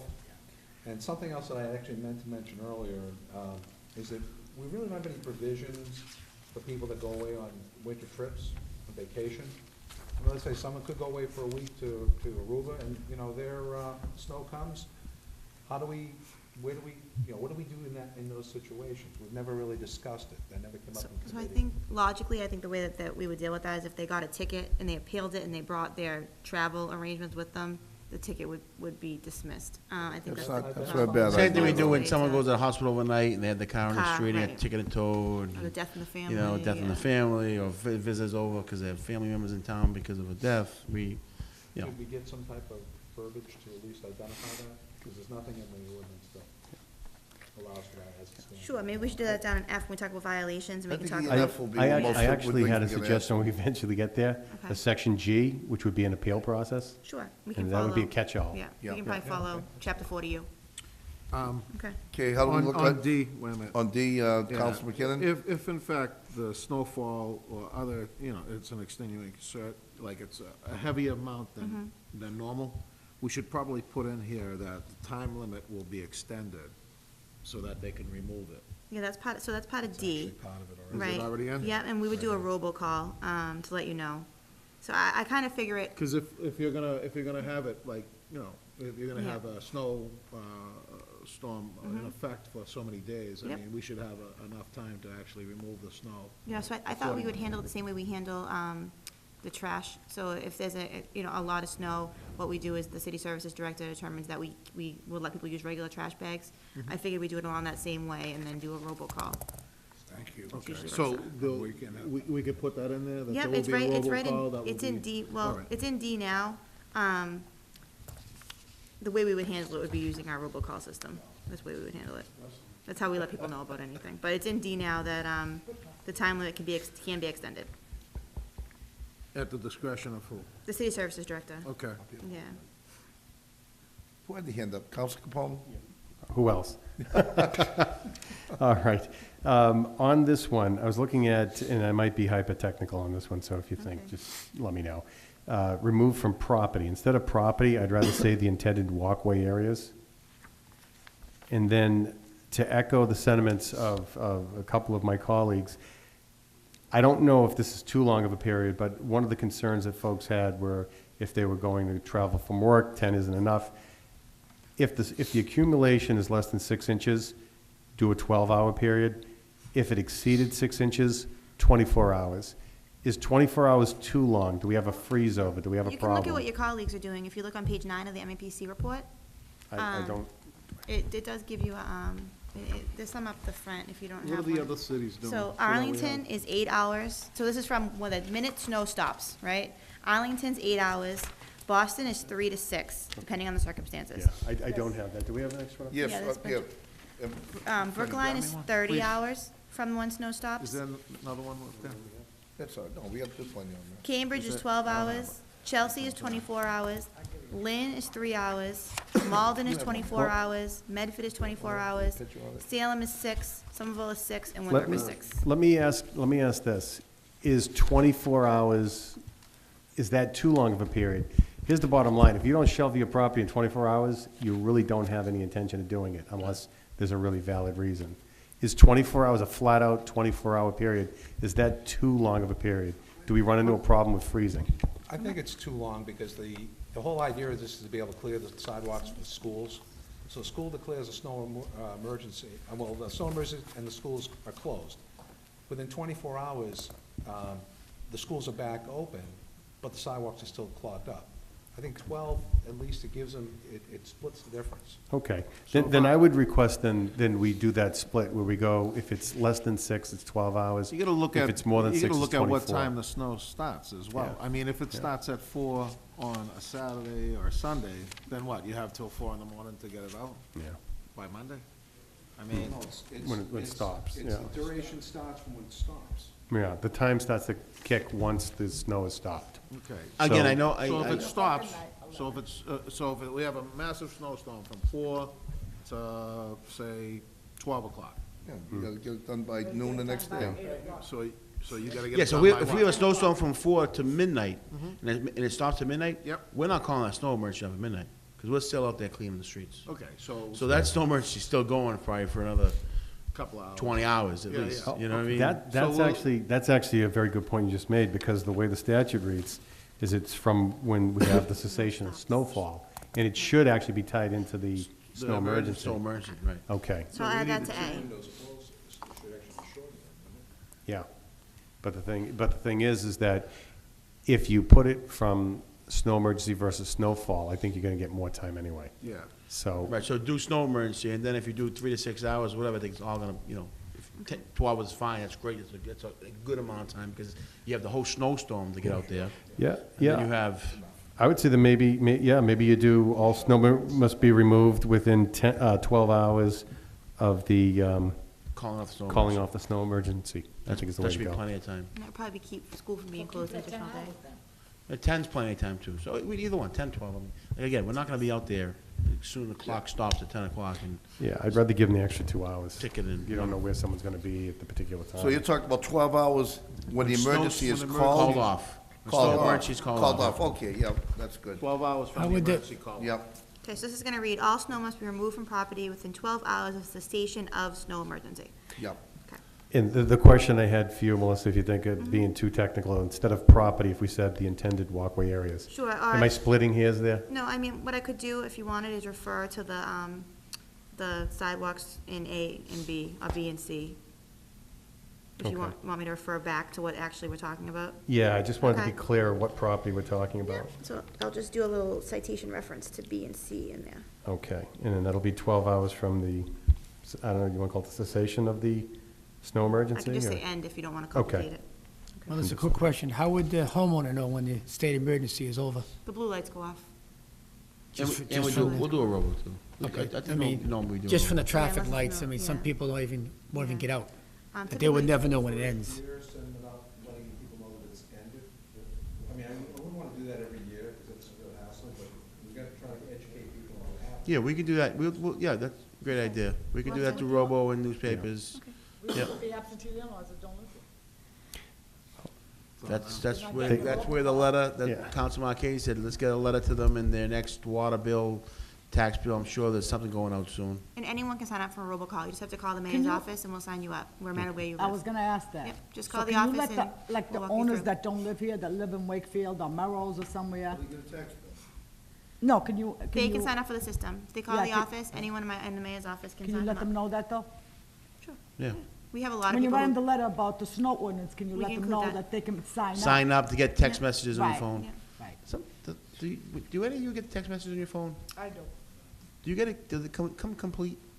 No, it's just the beginning of the message. It's like an what can alert fit. that comes in. Need a That's snow what I notice. get. You can only fit 90 words, 90 letters. Yeah, just get an alert. It's part of the service that we Yeah. have with the Comcast. Yeah, you can Yeah, only fit yeah. so many letters. Sometimes mine's always somewhat chopped up. I know what it is, but, Okay. Okay, where are we now? Actually, All right. this is coming Good, along it's very scary. good, by the way. This is a great idea, Mr. Council Capone, to have this. We in the waiver now? If we're in paragraph E. E. Okay, this is where Council Cheddars wants to find out, why don't we designate someplace? I would like to Fathers? see just one department handle all the waiver, not council on aging, and then the director of city services. So the reason we originally did the council on aging was because whenever we pass a new ordinance and it requires forms to be filled out by the elderly, we go down there and we help them fill out the forms. So I think it was for ease of making it easy for the seniors. However, if we're gonna pick one person, I'd say we probably should do the city services director. Not to say we won't still go to the council on aging and help them fill the forms out. Constituent services goes and does it, wouldn't matter. Well, Just- there's a number of people that don't go down to the There is, Conley yep. Center, and the So- council of aging, so. Yep. There is, it's the easiest way and the largest way for us to hit the senior population is to go to the Conley Center and try to help at the senior luncheons or during lunch or during dinner. It's the quickest way for us to do it. The elderly exemption waiver is automatic. So anybody who gets the elderly exemption, when they get their letter in the mail saying you qualify for the elderly exemption, what we can add to that letter is, as well as the snow shoveling waiver. So that will be automatic. So those 80 seniors that get the elderly exemption automatically would get the waiver under this law. My suggestion would be that anytime it says Director of Council on Aging, we just make it Director of City Services. We're not gonna make something big enough that would put in a window, that they could put in their window that shows that they get a waiver. So I was thinking that too, but then I got kind of worried that we would be having just senior citizens and disabled people putting something in their window. I was Yeah. thinking the same thing, and then I got kind of concerned about that. Yeah, Just on a so snowstorm, put it on. we're gonna have to keep a master list, yeah. Somebody wants something, Peter? Who had the hand up? Councilor McKinnon. I'd like to see, now, on this, it says combination of demonstrative physical disability and financial hardship. Should we do disability or financial hardship?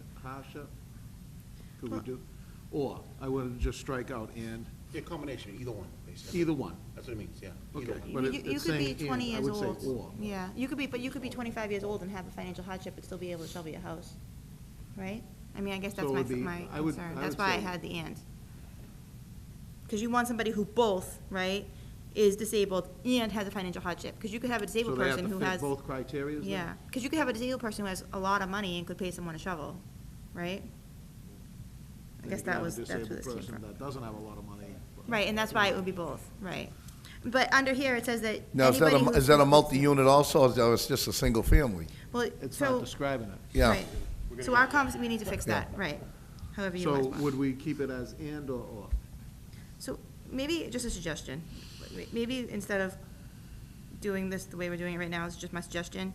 We say waivers are, we just rewrite this whole section, Okay. right? Waivers are by application, Mhm. okay? They El- go to what? Council on Aging? Well, we're gonna have them go to the city services director. Okay, so they go to Okay. City Services. But we'll help them fill them out, so they, no one's actually, we'll have them online and all that. Yeah. City services director's in charge of the waivers, okay? If you- On that point, Yeah, do we want the city service director looking at tax forms? so someone's gonna have to look at them, Yeah. right? If you qualify for the elderly exemption, it's an automatic, right? So that's gonna be in here. So that means that the assessor will have looked at your form, not anyone else. So the assessor would grant it, For correct? people who get the elderly exemption, right? There's an application you fill out, and it's the assessor. Should we put this into the context? I don't know you need to, because it says very clearly that if you get the elderly exemption, you automatically get the waiver, right? Okay. So, that's an automatic. So say we break the section, we have section E, and we have section E1, section E2, so we make it a little bit easier for everybody to understand, right? So, section E1, waivers are by application, except the elderly exemption, Yeah. okay? Section E2, elderly exemption, automatic, Yeah. okay? Section E3, city services director is in charge of waivers, All waivers? all waivers. Is that a lot of work for him to do down there? Well, he'll have his designee, he'll Is- probably end up being the okay. business manager, right?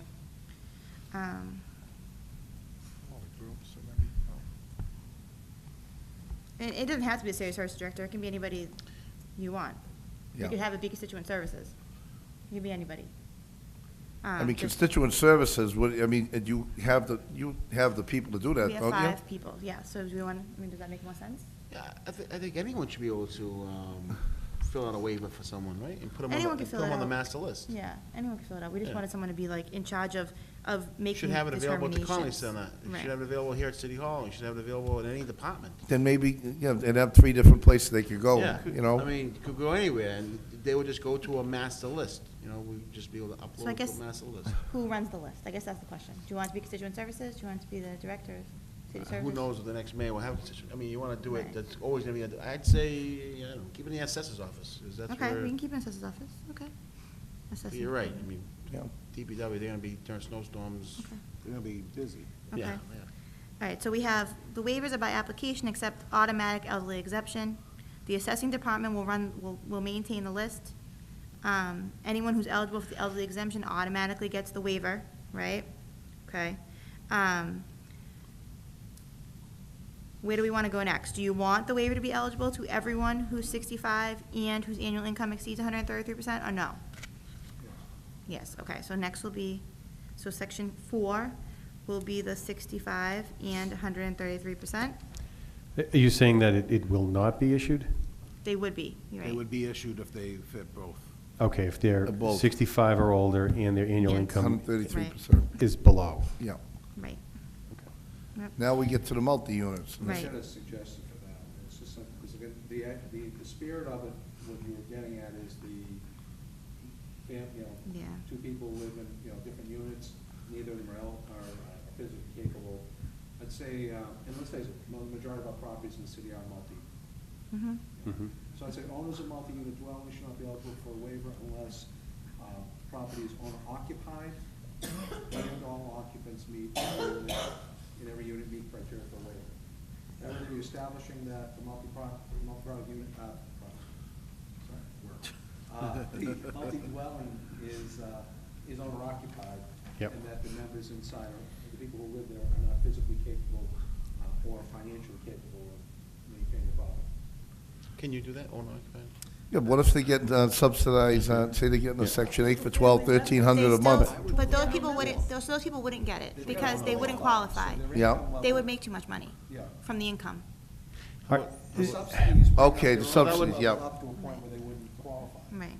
Council Capone, that good. would The cancel other- the other People thing who with have that their home- too- Who have their homes in trusts. Yeah. Don't get the. Exactly. So Don't get the owner occupied exemptions. Right. I think the point that Councilor Napolitano makes is a very good one, where we tie it into, with that sentence, we're at owners of multi-dwellings, unless the property is owner occupied, and I would say all owners of record meet the criteria. Because it shouldn't be occupants, it shouldn't be tenants. Should just be Oftentimes, you could have empty apartments, and if you have empty apartments, you're gonna fit, you may very well fit into the income guidelines. Right. So I would say, that's what I would recommend, that unless the property is owner occupied and all owners of record meet the criteria, so occupants of every unit, just cross that out. Do you So want you to s- say so all if- owners and trustees? All beneficiaries? Then you would be able to Mm, go, Well, a beneficiary may not even live in the property. Right. So, A trustee, you have, that would be the, so all, okay. you need to have the property owner occupied, and I would say whether or not the property qualifies, it gets disqualified, would be based on all the owners of record. Okay, I can do that.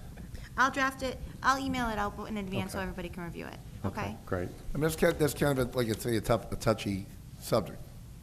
You know, because no one wants seniors out there who can't Yeah. do it. Absolutely. But if they're grabbing, rents up Yeah. above, I Yeah. mean, obviously their criteria doesn't Yeah. put them in there, but if they have that and they're grabbing some cash upstairs and not sure. really claiming it, Yeah, and it follows the same line, and I think Councilor DeFlorio brought it up too. You could have a multi-unit that's occupied by relatives. Yep. So you don't have income coming in, or in a multi-unit where maybe it's a two-family and you've got a vacant apartment. Whether or not you're collecting rent, it's going to show whether or not you meet the criteria of the income. So I think that E needs to be reworked so we kind of catch all of those, Okay. those I issues. can do that. And then is that it for that section? That's all the waivers? I had one other question about the doctor's letters being sent directly. Why are we sending it directly as opposed to having the individuals have a doctor write them a letter and they Yeah, can we bring can- it up to City Hall? I don't know why it's going directly. We can do it any way you want. That's Yeah. fine. I would So- say, As long as as long as we get a valid doctor's letter, I don't personally care how it gets there. Okay. I would imagine that an individual who had an issue wouldn't want it being sent, like you do a college transcript that goes directly out and you have no touching of it. That way they know the doctor wrote the letter, they know they have it, and they can walk it in the City Hall. Okay, That would be the only other issue I've got with Section E. okay. And everyone's in favor of me breaking the section up into subsections to make it easier to Yeah. understand and read? A question on that, because would HIPAA law actually inhibit the individual or no? from- No. from All the granting note, the doctor's- yeah, so when we require a doctor's note for something, all it says is that the person's not capable of doing it, they don't say why. Okay. So that helps us avoid that. Yeah, I think that the more you break that down and make it more Easy. easily digestible, and you can, if you don't qualify here, maybe you qualify here. If you don't qualify here, you go, that way everyone knows to follow along with what you have going We can on. do that, that's easy. Okay. So, unless there's any other questions, I think we're at Are F. we, how are we on this? I think No. we're at F if We're on everybody's F, good. yeah. All right, All right, and So this is we're, where all those concerns about warnings first. yep, this is not, F, when it right, go- F yeah, would be, when it F goes is it, not into waivers effect, and E, okay. All of that, that's where we're at now. Okay. I mean, like, If we- if I may, just, last thing I'll say, my issue with the first year out of doing this on the emergency, emergency storms only, I still think if we could do some kind of a waiver and intensify it first, that gives those people who don't do it, we know who we have to address. And if they do it the second time, they get fined.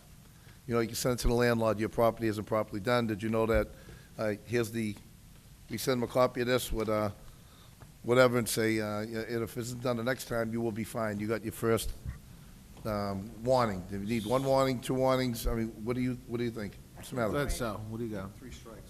I like the three strikes, I the do. second one, I third do strike, too. that's, yeah, Sal, what do you got? so. Yeah, I try to get this done on the parking tickets for street cleaning, and I was told that it'd be too much to keep track of who gets a ticket first, who gets a second ticket, who gets a third ticket.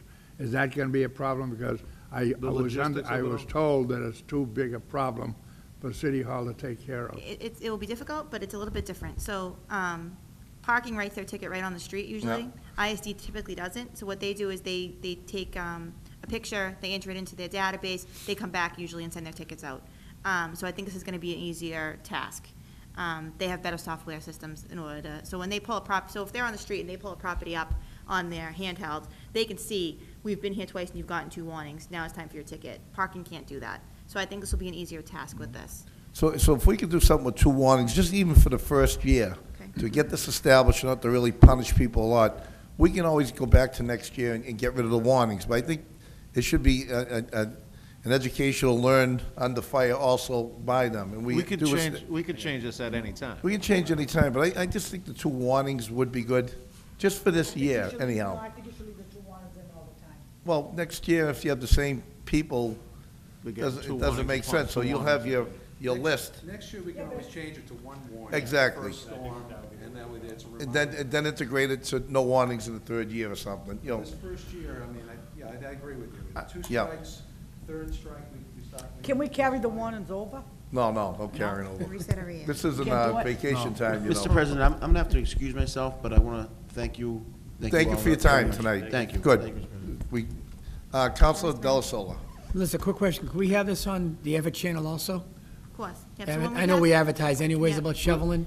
Whenever we pass a new ordinance, what we do is, we put it in the newspaper. Yep. And then what we do for something that requires voter education is we would put it in the newspaper, we put it on Facebook, which is a big tool for us, and then we'll do it on ECTV. And I would suggest in this instance that we do one of these snow removal brochures. And so we mail things with the water bill. We can mail anything that's a 1 sheet with the water bill, so we would mail it with next quarter, which is just actually pretty soon. So, we can go ahead and do that. We can do a separate mailer, they let us put something in the water bill, so it works Right. out good, yeah. Okay. That's good. I'd suggest we follow 40U for the appeal process. Okay. So 40U, if you guys all remember, was a local option. We adopted it 2 years ago. It's for all inspectional services and Yeah. fire tickets. And what happens is when they get a ticket, it's just like a parking ticket.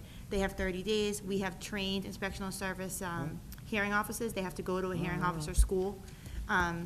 And so what happens with the 40U ticket is you get your ticket under the ISD and the sanitary code, so it's written under the two, and that is allowed under the state law. They have 30 days to pay it or appeal it. If they appeal it, they have a hearing. If they don't win at the hearing, they're allowed to appeal to Malden Court. If they don't pay the ticket, it does eventually go on their tax bill. And if it isn't paid on the tax bill, it then becomes a lien. So that's the process that we do for all of our ISD tickets. I suggest we follow 40U. I think it makes the most Just sense. the only thing is, if we're gonna send the ordinance out as a means of education. Yep. There needs to be something, I think, in there telling people, specifying that they have an appeal process. Yes, so I think that, so do we want to, under G, whoever is in violation of this, so we're okay with F now? Everyone's happy? Let me I just see. want, I mean, E, we're good with E? We're in Before F, I- aren't we, no? We're in F right now. Okay, so what, I guess, so under F, whoever is in violation of this section shall be subject to a fine in accordance with Massachusetts General Law, Chapter 85, Section 5, and then we'll say, fines may be waived, appealed, thank you, God, under Massachusetts General Law, Chapter 40U. Where would they appeal them? At So what IS? happens, it says right on the ticket, it's just At like if you get, ISD? it's like if you get a trash ticket, and no, actually, the appeals are done by Jen Gonzalez in the law department. She's a trained hearing officer. Okay. So would we give a warning to start off with? Is that? 2 warnings. 2 warnings. 2 warnings for this, okay, then 2, why don't we just write it now, 2 warnings warnings for the first first year? year. First warning, then third year, there'd be no warnings. So am I doing a preamble basically saying that this is a first-year trial period? Yes. This will be the Okay. trial period with 2 warnings. 2 warnings, then ticket, okay. And then we'll get into the language that whoever's in violation of this section shall be subject to blah, blah, blah, okay. And ISD is just gonna be handling the violations, correct? Well, the police are allowed to write a ticket for any ordinance, Yeah. so they could technically. So, and I would expect that they might if they reply to a home and they have trouble getting in, Okay. so. But we'll make it clear that the 2 warnings and then the But listen, the fine is $25? 50. Start. 50. What is it? We have to use, so the Mass General Law 85, Section 5, Yeah. it's separate from 1-8, requires $50. So it's a $50 I fine. thought it was Yeah. gonna be a 1-8. Well, the general law specifically says that it has to be 85, Section 5. Is So that I- what the other cities and towns are doing? Well, you know, it's funny, so it specifically says that, but some of the cities and towns are doing 25, so you could do anything under 50, your option to go up to 50. Towns are only allowed to go up to $10. Why don't, I mean, do we have to go to the 50? Or can we start at 25? Up to you, you could do any amount up to Why don't we do $50. 20, I why would don't we say do a scale, 25, 25 for 50? the first year trial. For the trial, do the 25, 50? It's you, fine. So, anybody in favor of that? What, Yeah, I would Okay. like it. so 25. that, you're talking about the third would be 25, then They- 50? Mike, what they wanted to do is they wanted to just start off automatically at 50. Yeah. What we're gonna say is no. Well, we got 25, warning, 50, 25, 50, yes. if that's what it's gonna be like, all right. Then the following years be warning, 25, 50, then the Yes. following year be 25, 50. Yes. So That's we- how it will 50, go. 50, sure. So it'd be like a tier system. Yeah, Okay. that's not a bad idea. Okay, it's easy. All right, I'm gonna try to, What do we have for G now? You mentioned G. What do we got? yeah, I had a G written down. Was that Okay, but yeah, we folded it into, Yeah. okay. It's into F. Yep. I mean, unless you think it should Now, stand alone. I don't, I think it should stand alone, don't you appeal think? process, that's fine. Yeah. Anyone who receives a fine under this section can appeal pursuant to, So maybe, She's the gonna handle violation and the all the appeal should violations. sit together, and then the 1-year trial period should sit together, right? Thank you, Dolores. Get locked out. Right, does that make the most sense? Do we have to, Freddie? Yeah, separate the violation and the appeal, okay, I can separate the violation and the appeal, that's fine. Okay.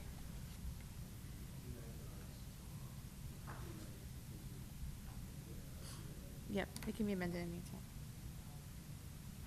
Okay, well, thank you very much. no problem. I appreciate I'll your work on it over the weekend and get it over to you, so you can see it before Monday, okay? Wonderful. Now, we're gonna have this for vote Monday, or are we gonna, I think it's on the agenda Monday night, so is I'll, it on agenda Monday night? yeah, so I'll just, You have copies of it? yeah, I'll, work on it tonight and tomorrow, and then send it over to you via email, if that Thank works you. for everybody. Okay. Yep.